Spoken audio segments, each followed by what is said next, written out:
Hey, Tim. Hi, how are you? I'm good. So how old were you when you realized you wanted to be a puppeteer? Oh, I'm the generation that was raised by Sesame Street. I always fell in love. I fell in love with puppets, and I always made them as a kid. I didn't know it was a job until I was in high school. There was an article about a school in Connecticut that people went to college. You get your college degree in puppetry, and some of those people went to work for the Muppets. And I was like, wait a minute, that's a job? Yeah. That's a job I can go to college for? My parents would be cool with it. They weren't happy about it at first, obviously, but who would be? But they must be happy now. Oh yeah, I can't imagine myself having a different life than what I've had. Tell me about a puppet you created that is really special to you. The first puppet I ever built was Baba Booey for Howard Stern. I just happened to answer the phone at the right time, and so they happened to call, and I got to build that. And I get a lot of people when they're impressed with that. They don't care about the kids show stuff. They're like, "You built Baba Booey."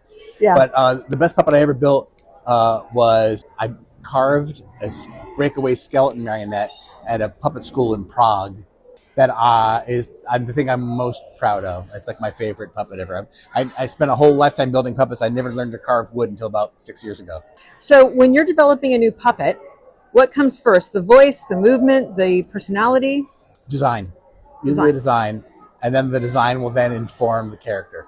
It's funny, you'll be on a show and they give you a script and you do a table read and you do one character and then they hand you the puppet and you put the puppet on and the character completely changes. You put it on and look at it for a minute and you're like, oh no. That looked very Oobi-ish, what you just did there. Yeah, that's Oobi.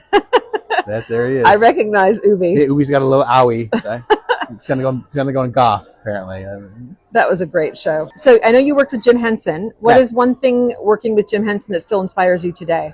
I never got to work with Jim Henson. Jim Henson died before I started working. I met him in 1989 at the National Puppetry Festival. Wow. And then he passed away a year later. But one of the things I love I worked for the company for many years, and the one thing that one of the mantras we say in the shop all the time is make beautiful things. I love that. Yeah. And was that one of his sayings? I think so. I think they kind of got that from him, like make beautiful things. But also make sure you're having a good time. Make sure it's fun. This is supposed to be fun. Don't get stressed out. That's the key with everything, right? Yeah. So what are the biggest pluses and minuses of being a puppeteer? One of the minuses is there's not a lot of work. Yeah. It's great about being a specialist. I'm specialized, but not a lot of people. There's not a lot of call for it.